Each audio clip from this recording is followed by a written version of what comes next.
कसम राम की खाते हैं, मंदिर यहीं बनाएंगे। इस नारे का संबंध उत्तर प्रदेश की राजनीति और उसके शीर्ष पर बैठी भाजपा से गहरा है। दरअसल साल 2017 में भारतीय जनता पार्टी ने अपनी मैनिफेस्टो में इस बात का जिक्र किया कि अयोध्या में भव्य मंदिर का निर्माण कराया जाएगा।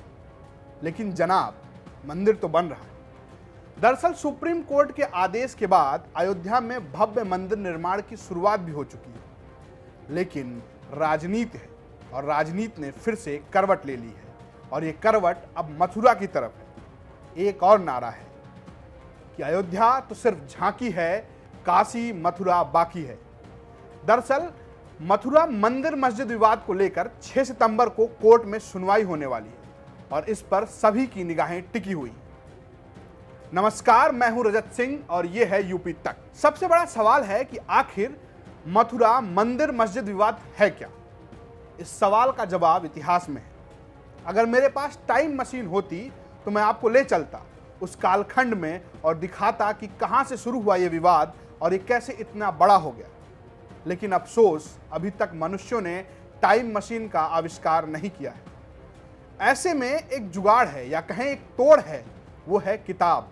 जब किताब की बात हो रही हो और बात मथुरा मंदिर मस्जिद विवाद की हो रही हो तो याद आती है मशहूर इतिहासकार जदुनाथ सरकार की किताब हिस्ट्री ऑफ औरंगजेब।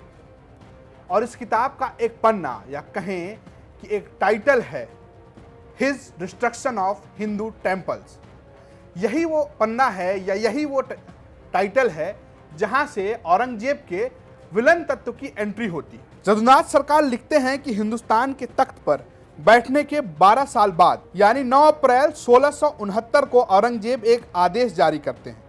इस आदेश में लिखा होता है कि काफिरों के सारे स्कूल और मंदिर ध्वस्त कर दिए जाएं और उनके धार्मिक शिक्षाओं और क्रियाकलापों को बंद किया जाए। किताब में आगे लिखा गया, औरंगजेब के इस ध्वंसकारी प्रवृत्ति का शिकार बना सोमनाथ में बना दूसरा मंदिर जिसे गजनी के ध्वंस के बाद भीमदेव ने बनवाया था।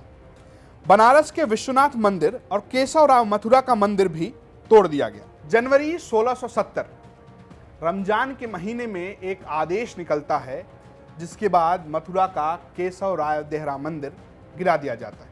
जदुनाथ सरकार लिखते हैं कि औरंगजेब की नज़र जब मथुरा पर पड़ी तो उन्होंने अब्दुल नबी नाम के एक धार्मिक सिफे सलाहकार की तैनाती की। काम था जजिया कर जैसी चीज़ों को कड़ाई से लागू करना। जनवरी 1670 में रमजान के महीने में बादशाह औरंगजेब ने मथुरा के भव्य केशवराव देहरा मंदिर को गिराने का आदेश दिया। शासन के अधिकारियों ने फौरन इस आदेश का पालन किया और वहां एक मस्जिद बना दी गई। हालांकि सभी इतिहासकार, भारत के सभी इतिहासकार इस बात से सहमत नहीं हैं। ऐसे ही एक इतिहासकार हैं डॉक्टर ब्रजेश श्रीवास्तव। वो अपनी किताब में हरिश्चंद्र के हवाले से लिखते हैं कि ऐसा कोई पुष्टि नहीं मिलती, ऐसा कोई तथ्य नहीं मिलता जिसमें यह कहा गया हो कि औरंगजेब ने आदेश निकाला और मंदिर गिरा दी गई।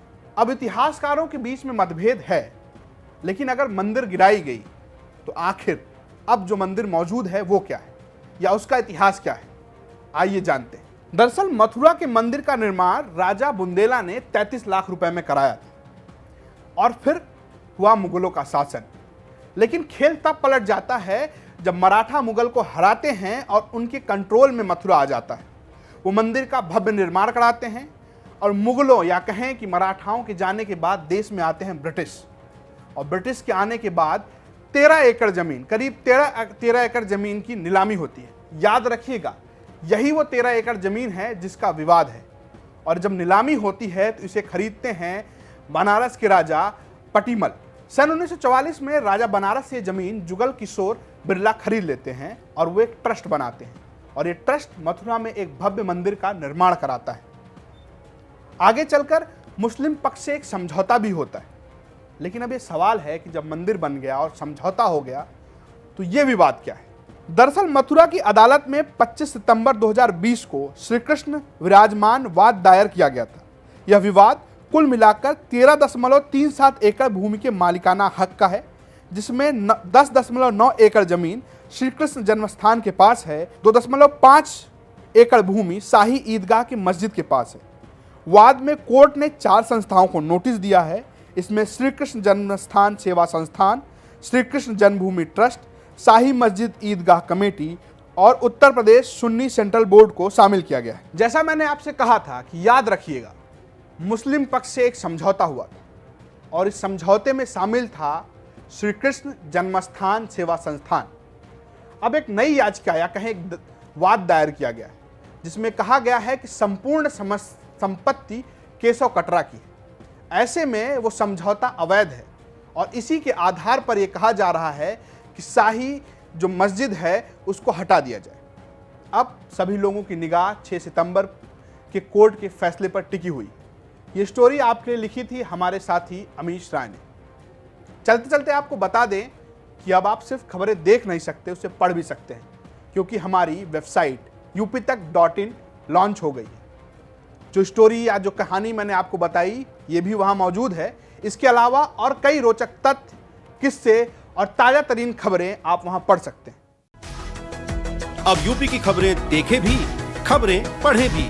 लॉग ऑन कीजिए www.uptak.in पर।